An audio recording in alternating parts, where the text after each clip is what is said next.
Par la grâce de Dieu le Tout-Puissant, moi, Fernando de Triana, en ce jour béni de l'an de grâce 1519, j'écris ici le journal de ma mémoire, le récit des événements qui ont changé le visage du monde à tout jamais. J'écris ici mon histoire véritable, mon testament peut-être, mon récit édité par l'amertume, par la colère, mais aussi par l'amour des hommes et de la vérité, car je veux rétablir des vérités. La vérité! Alors que l'histoire est en train de raconter un mensonge, un roman. Christophe Colomb n'a pas découvert l'Amérique. Et je veux raconter pourquoi tout ceci n'est qu'une légende. Dire qu'il serait le découvreur du nouveau monde n'est qu'un mensonge billevesé. Ce serait donner trop d'importance à un imposteur. Je m'apprête à accompagner dans quelques jours Magellan, le grand navigateur, mais avant, je veux coucher sur le papier les mots qui scelleront la renommée de ce grand homme.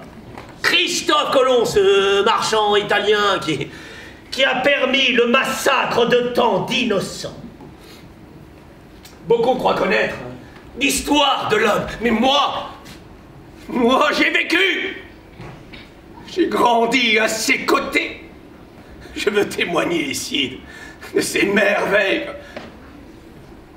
comme de ses horreurs. Oh, laissez-moi d'abord vous le présenter. Qui était Christophe Colomb? Qui était ce grand homme plein de mystères? C'était un homme de haute taille, robuste et noble de maintien. C'était un chrétien convaincu, qui accomplissait avec une foi sincère les obligations de la religion catholique. Le livre des merveilles de Marco Polo, voilà la cause de tous nos malheurs. Marco Polo était lui-même un marchand italien qui faisait commerce avec l'Asie au XIIIe siècle et qui a raconté ses aventures et ses découvertes luxueuses dans un livre alors qu'il était retenu prisonnier à Gênes en Italie. Christophe Colomb était né à Gênes. Il était génois et il avait bien lu ce livre. Et cette lecture assidue lui avait donné l'envie de découvrir le monde, de s'enrichir en Asie et aux Indes lui aussi. Christophe Colomb avait des rêves bien plus terre à terre, quand même il faudrait traverser les mers pour les réaliser. Impossible. Contourner l'Afrique par le sud? Non. Des obstacles politiques le contraignaient. Cette route maritime était devenue le monopole du Portugal. Depuis que le navigateur Bartholoméus Dias avait réussi l'exploit en 1488 de franchir le cap de Bonne-Espérance, même si celui-ci avait échoué dans sa tentative de rejoindre les Indes. Laissez-moi vous décrire la Santa Maria. La Santa Maria n'était pas une caravelle comme la Pinta ou la Niña. Non, la Santa Maria était une nef, c'est-à-dire un bateau bien plus grand et imposant que les deux caravelles qui nous accompagnaient. Ah! Elle mesurait près de 30 mètres de longueur. 30 mètres sur 8 mètres de largeur. Mon ami Alonso était davantage effrayé par une attaque de poules, de pieuvres géants. Ah, il m'avait raconté une légende, bien connue des marins et affreuse pour mes oreilles adolescentes de l'époque. On disait qu'un bateau espagnol avait jadis été attaqué par des pirates au large des côtes africaines. Les Espagnols s'étaient rendus. Ils avaient demandé grâce pour éviter le pire. Malgré cela, les pirates avaient pris le butin, mis le feu, embrasé le bateau et laissé périr tout l'équipage espagnol dans les flammes. Mais ils n'avaient pas eu le temps de se réjouir de leurs méfaits venus des profondeurs sous-marines. Un poulpe d'une taille monumentale avait soudainement jailli comme attiré par la chaleur du bateau en flammes. De ses tentacules titanesques, il avait enlacé le bateau des pirates et l'avait comme aspiré dans les profondeurs aquatiques. Les cris des marins mourants noyés avaient résonné longtemps comme une plainte sourde dans les entrailles de la mer. La nuit de Noël 1492, une erreur de navigation fit échouer la Santa Maria. Christophe Colomb évite un signe de la providence de Dieu. Lui, il allait rentrer en Espagne pour apporter les preuves de sa découverte. Mais il allait construire un fort avec les restes du bateau échoué. Un fort sur Hispaniola. Il choisit une dizaine d'indigènes qu'il allait ramener avec lui comme des trophées, et surtout il désigna 39 membres d'équipage. 39 Espagnols qui allaient rester sur l'île en attendant notre retour. 39 camarades. Encore aujourd'hui, je ne sais pas pourquoi. Je l'ai abandonné à son sort. Mon ami Alonso s'était porté volontaire. Mais moi, un étrange pressentiment me disait qu'il fallait quitter cette île au plus vite.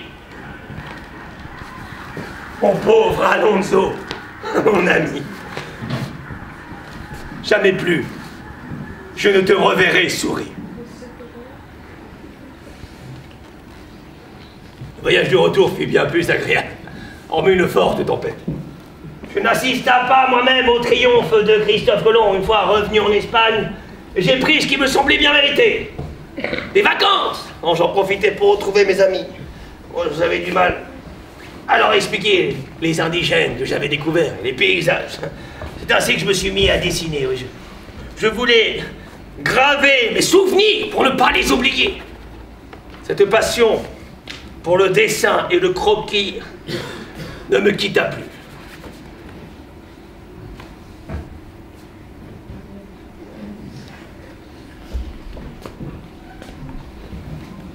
Jamais je ne peux parler à personne de ma rencontre avec cette belle indigène. Jamais.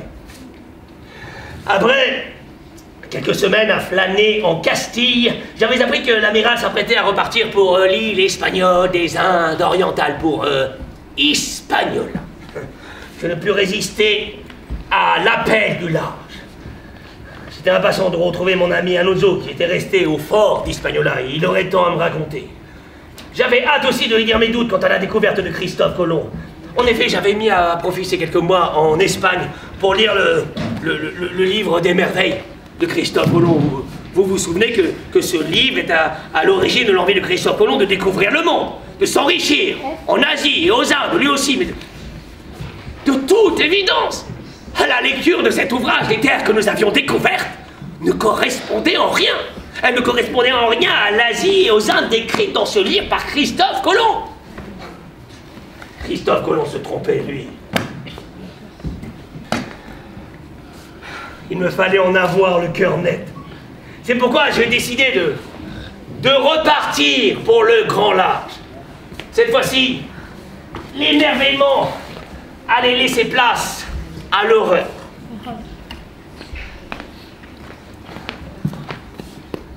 À la place de la Santa Maria, la Pinta et la Niña, c'était près de 17 navires qui se préparaient à prendre la mer. 17 bateaux! À leur bord, près de 1200 hommes et femmes qui se préparaient à repeupler ce nouveau monde, pourtant déjà habité. Oh, il ne s'agissait plus de rendre une visite courtoise à nos indigènes, non. Maintenant, il s'agissait de conquérir leur territoire de gré ou de force. Le second voyage fut bien plus agréable, hormis une forte tempête. Il ne nous fallut pas plus de 22 jours pour atteindre les côtes du Nouveau Monde. L'île de Fer, l'île de la Tortue, Saint-Martin, Saint-Dominique, Christophe Colomb n'en finissait plus de découvrir de nouveaux territoires. Bientôt, ce serait près de 700 îles qu'il allait découvrir et offrir au royaume d'Espagne. 700 îles. Oh, quelle richesse. Mais le pire était à venir. D'abord, notre rencontre avec les cannibales. À l'approche des étrangers, les cannibales s'enfuirent à toutes jambes, laissant derrière eux des prisonniers qui se préparaient à dévorer. Les marins fouillèrent les huttes, ils trouvèrent des morceaux de bras, des morceaux de jambes. Mais l'horreur fut totale le jour où nous avons accosté sur Hispaniola. Moi, je me réjouissais de retrouver mon ami Alonso qui était resté dans le fort.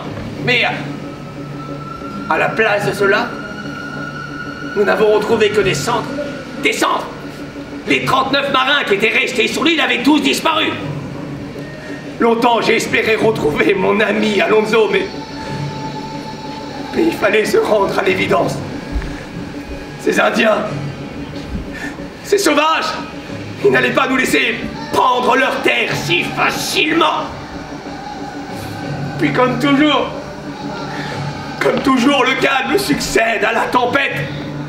Pour un temps, ces populations semblaient se soumettre et échanger gentiment leur or contre nos grelots sans valeur. Ils creusaient même pour nous. Ils sortaient de leur terre, leur or, pour nous l'offrir.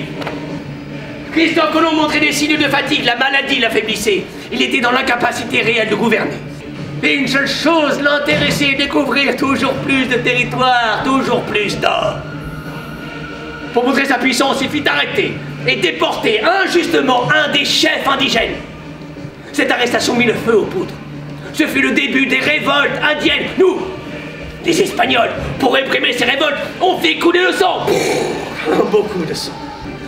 Nous étions en train de les exterminer. L'horreur fut totale le jour où je découvris dans un tas de cadavres d'Indiens que nous avions tués en représailles le corps de ma belle indigène. Nous les avions tous tués, c'était nous les sauvages. Là, quelques mois après notre retour sur ces îles, un tiers de la population indienne avait péri. Ils avaient péri de faim, exploités dans les mines d'or, péri par les maladies nouvelles transmises par les Espagnols, et péri par les armes des conquistadors. Je ne pouvais pas en supporter davantage. Que retenir de ce grand homme? Quels enseignements notre civilisation doit-elle tirer de ces grandes explorations? Or, ce nouveau monde n'était-il pas déjà habité? Ce peuple que nous sommes en train d'exterminer n'était-il pas le premier à avoir posé le pied sur ce paradis terrestre?